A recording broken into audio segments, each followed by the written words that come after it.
All right, the Marx episode. I'm finding this one a little hard to do. Multiple takes and stuff. Because for one thing, I don't edit. But also because I realize this is a sensitive topic, Marxist totalitarianism, and I have sort of a lot too much to say, and or I'm tempted to cut to the chase too hard and like leave it at that or something like this. Because I was kind of raised by Marxists, my mother and my stepfather. At least they took a Marxist approach to history, which they both taught in public schools in Maryland. And my mother's parents were Communist Party members in the 20s, 30s, 40s, 50s. And okay, so I ended up in arguments with my family members from a very young age. I converted to anarchism early on, pretty hard. And I mean, I started in, as maybe a 13 or 14, started as a, kind of taking this Marx thing and starting to read for myself. And then starting to read, going on from, like, had a Marxist reader and maybe, or a communist reader, and maybe there was a little representation of communist anarchism in there, I think. And I started to migrate. And I started to think of Marxism as totalitarian.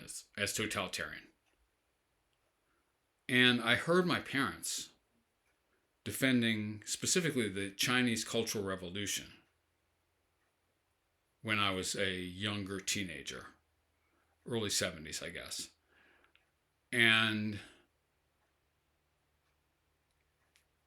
I started to, and we had terrible fights about this, okay?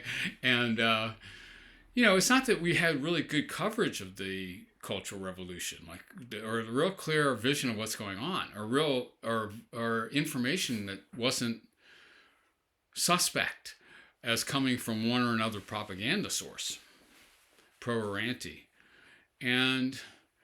But it did seem to me like that what was happening was horrendously oppressive, like really just actively harming and killing people and trying to break their wills and thinking that you have the truth and you're going to insert it in people's minds and make them recite it as a catechism and stuff like this. Like it started to actively repel me. And I saw my parents and definitely my grandparents, in arguing with older relatives along these lines, like they still were, it's not exactly that they were defending Stalin. They were, though. I mean, they were defending their own defense of Stalin all the way up through to his death, all the way through the forced collectivization of agriculture and all the show trials and everything, Well, I mean, Merleau-Ponty and Jean-Paul Sartre were also trying to explain why they trying to make that make sense, trying to defend that in some way. Well, so I guess I got very polarized on this, and so I've been since the early 70s, I've been thinking and asserting and arguing that Marx was a totalitarian. Marxism is totalitarianism. Is it supposed to be a coincidence that so many, almost all Marxist regimes have been extremely authoritarian, and that the most authoritarian Marxist regimes have been the most authoritarian regimes that human history has ever produced? Is that supposed to be a coincidence after 100 examples? Like literally 100 examples? Like after the Soviet Union and... I mean, it gets pretty bad, man. Like fucking Khmer Rouge and shit. The Khmer Rouge. Now, my parents came back with Cuba and for a time also Allende's Chile. And so I'm going to actually, I think, Cuba has been under Castro's was, definitely a authoritarian regime, but, it's relatively benevolent one in a lot of ways, okay, as these things go. And Allende's Chile, which never got to go off the ground, has its origin in electoral politics and everything, got ended by the CIA. I mean, so there's always like, which side are you on? Are you on the Nazi side or the communist side? Are you on the CIA side or are you on Allende's side? And, that looks like a pretty bad standoff, actually. I could see going either way. I really could. If that really was your exclusive choice. All right. Now, also, so like I am an anarchist, and I don't know how much to prosecute this, but there's two equally balanced kind of, sort of more or less equal factions of the left and the labor movement, radical labor movement in the late 19th century in Europe, and, a little later developing in the U.S. Anarchists and Marxist communists. And, from very early on, anarchists, including especially Mikhail Bakunin, are accusing Marx of statist totalitarianism over and over again. And they refer, this whole wing refers to Marxist communism as authoritarian socialism. Now, you might not take that criticism from Friedrich von Hayek or Joseph McCarthy or something, or Ann Coulter or something, but you might hear it differently if it's coming from Emma Goldman, who met Lenin in his office and sort of confronted him with like the kind of repression that his regime was beginning to impose. Slaughter at Kronstadt and all this kind of stuff, And it's immediately obvious to anarchists that Marxists are authoritarians. And I just think the charge should maybe ring a little more seriously or it's a little differently anyway, than when it comes from the right. I think it maybe has a little more credibility in some ways. Well, at least to me. Right? Like, of course, Friedrich von Hayek hates communism or whatever, but, Emma Goldman, who was initially very allied in her head with the Bolsheviks, they both have the same sort of materialist view of history. They're both anti-capitalists. They're both, so this is a beautiful socialist revolution that's happening, and she's for it, and she gets deported to it. And then she sees it as a totalitarian nightmare, unfolding totalitarian nightmare, and she spent the rest of her life trying to tell people about that, actually. So I guess these are my axes to grind, but I think they're not only reasons for my eccentric anti-Marxism or something like that. They're reasons to be very worried about Marx, like association with all these totalitarian regimes, which I say are fairly sincere attempts to implement Marxism in whatever conditions the particular regime found itself in. Well, okay, so we can look at different moments, different documents. I guess the linchpin of my case, I would make it, and I have made it, I guess, even many years ago, in very elaborate ways, is the Communist Manifesto. And one reason to return to the most familiar of Marxist texts is that it's the most influential Marxist text. Everyone knew this, right? And every leader who's trying to ask himself, like, what happens next, now that we won the revolution, ask themselves, it will be looking at section 2 of the Communist Manifesto, because that's as close as Marx and Engels ever got to giving you a positive program for what to do right now, since you just took over China, man. Like, you just declared your new government of China. Like, what are you gonna do? Well, you're gonna do this 10-point program, and you're gonna be implementing the dictatorship of the proletariat. So let's run through, like, this is just a very famous bit of Marx, and like I said, I don't mean to just put everything on the whole case on this, but I think this gives you the essence. And I think people really did try to apply this sincerely and ended up with nightmare totalitarian, mass murder, hyper oppressive regimes. The most totalitarian regimes ever successfully implemented, really. A number of them. So anyway, this is what's going to happen after the revolution. The proletariat will use its political supremacy to wrest by degrees all capital from the bourgeoisie, to centralize all instruments of production in the hands of the state. Of course, the means of production are the very drivers of history for Marx and Engels, and we'll centralize them all in the hands of the state, capital S, I guess, but in fairness to Marx, his state sure is not Hegel's state.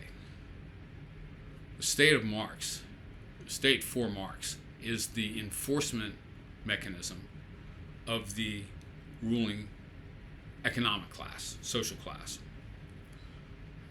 The governments of Europe at the time he's operating, like constitutional monarchies and blooming liberal democracies or whatever it might be, republics, in name at least, are the agents of the bourgeoisie, the capitalist ruling class. And they'll be overthrown by the proletariat forces because of the contradictions of capitalism.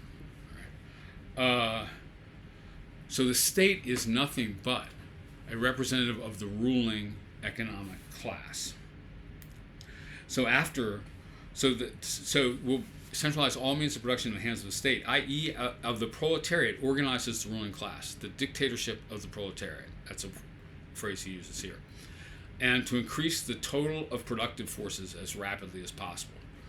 He's really go-go, industrial person, technology, development, 5-year plan type of guy.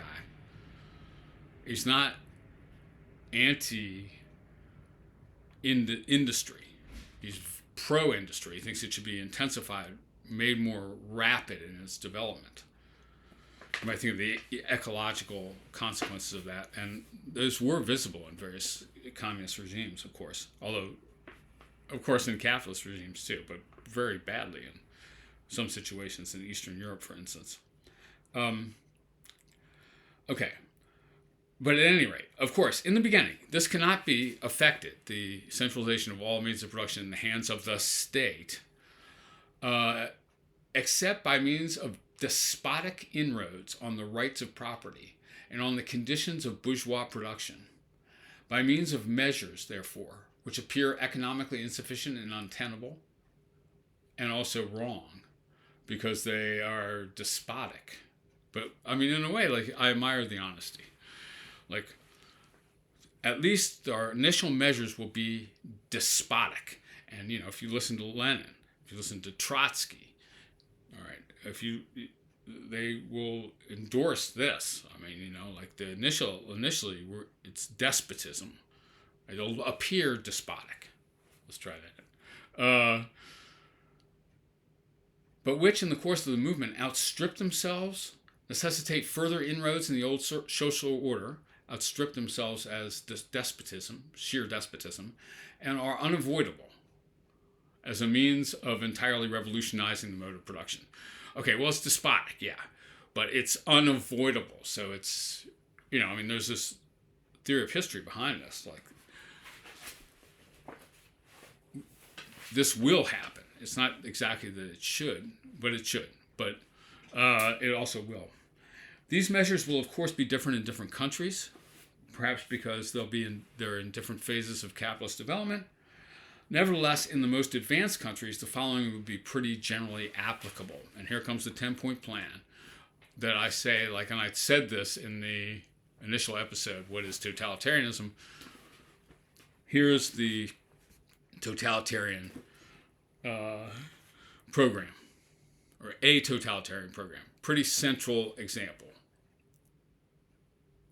I mean, I take central features from Plato, or I would take central features from Hegel, like cult of the state or whatever.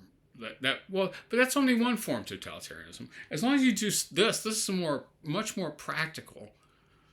This is not like suddenly the nation states are goddesses sitting around the throne of the world mind.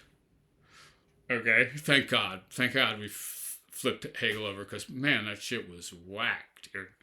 But here's a practical totalitarian program that you, Paul Pot, can put into motion right now. Eric Honecker. All right. Abolition of property in land, and application of all rents of land to public purposes, number one. So this is like, there'll be a single landowner in the hands of the state. Land is a means of production, so make no mistake. And so it's centralized in the hands of the state, and rents will be dedicated to this, will be state revenues.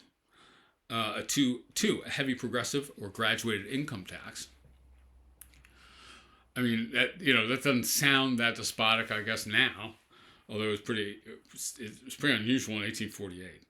But he probably has pretty severe equalizing tax in mind. But number two isn't that the worst thing. 3, abolition of all right of inheritance. 4, confiscation of the property of all immigrants and rebels. We just won the revolution. Now we're going to confiscate the property of all rebels. Because we've switched sides in a big way. This happens real quick in a communist revolution, man. Or any kind of revolution, what was once the government is now rebels or whatever. Centralization of credit. This is number 5. Centralization of credit in the hands of the state by means of a national bank with state capital and an exclusive monopoly on all banking matters, services, currency, credit. Centralization of the means of communication and transport in the hands of the state. Centralization of the means of communication and transport in the hands of the state.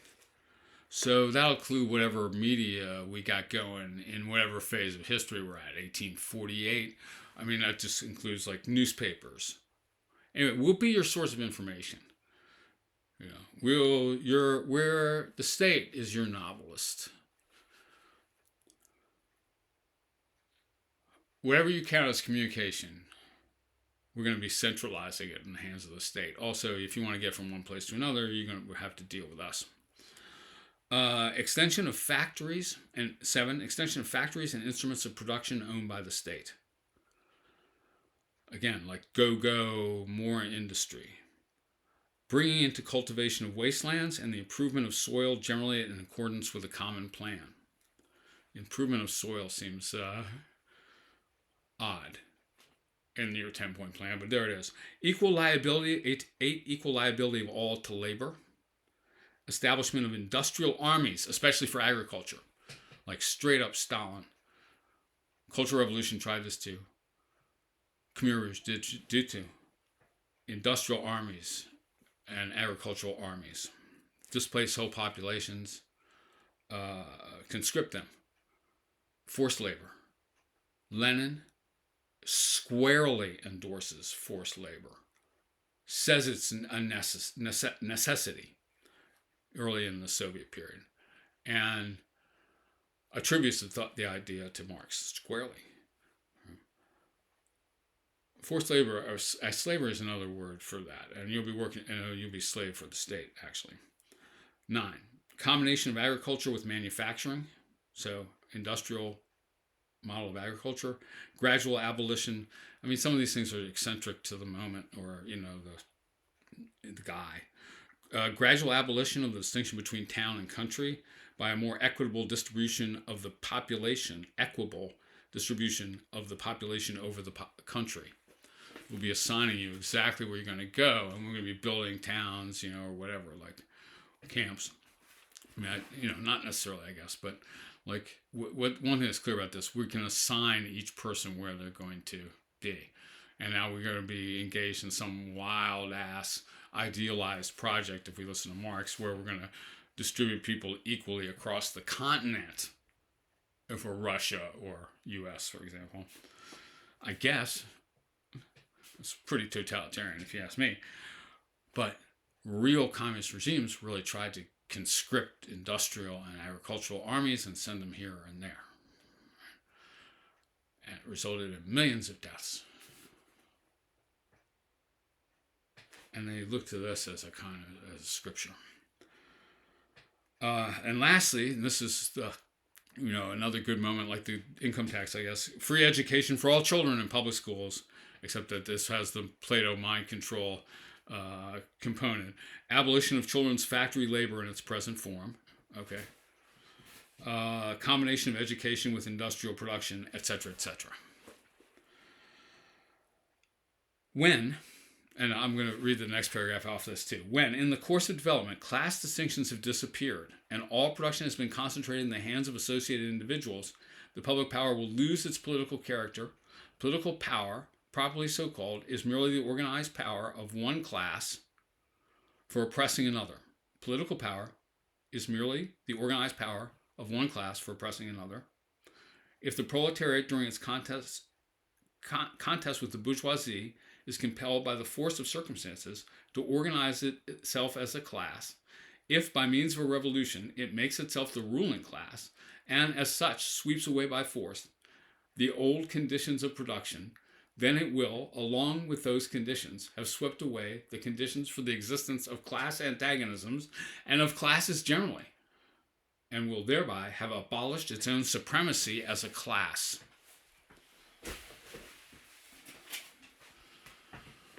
All right, so the proletariat revolution is the last dialectic contradiction.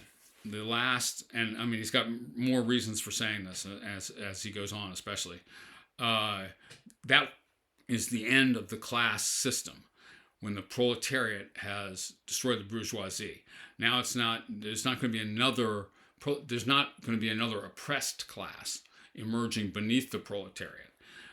This is the millennial moment, the end of history, the Hegelian moment in Marx, the communist moment in Marx, and it's the withering away of the state.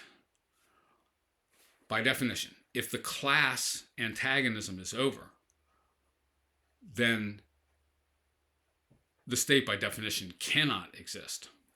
I'm going to say that this is an amazing a priori assertion.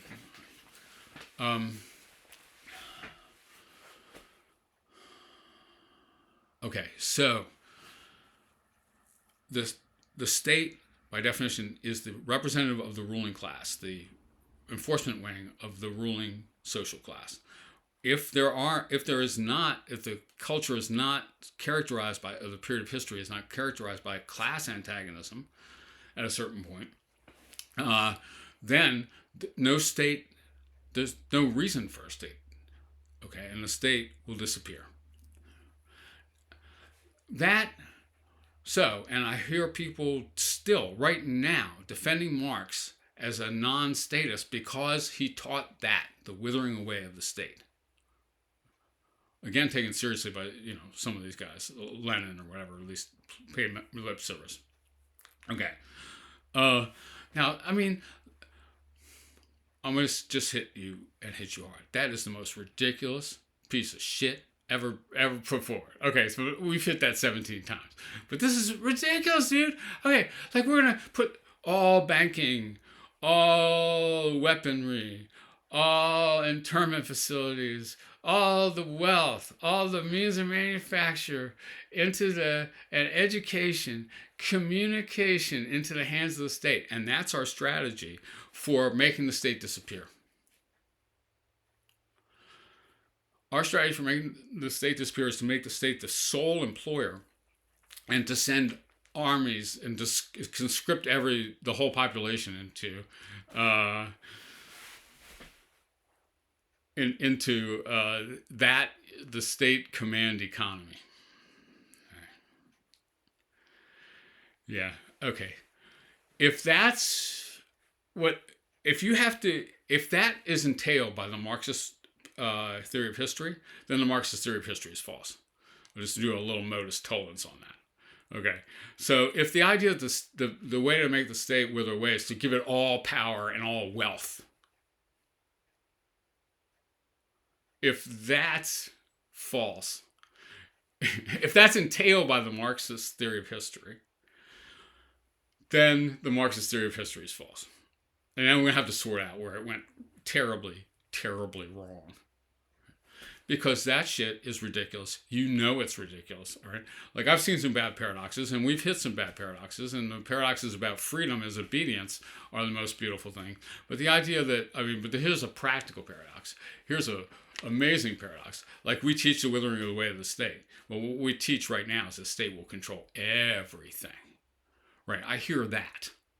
And I know that's going to be our permanent condition if we accede to your totalitarianism, Karl. All right. Okay, so I guess I don't want to leave it all on that one passage. So, we're getting a little long already, but not too bad. Let me read one passage from the later Engels, just to give you a flavor. Okay, so here's the thing.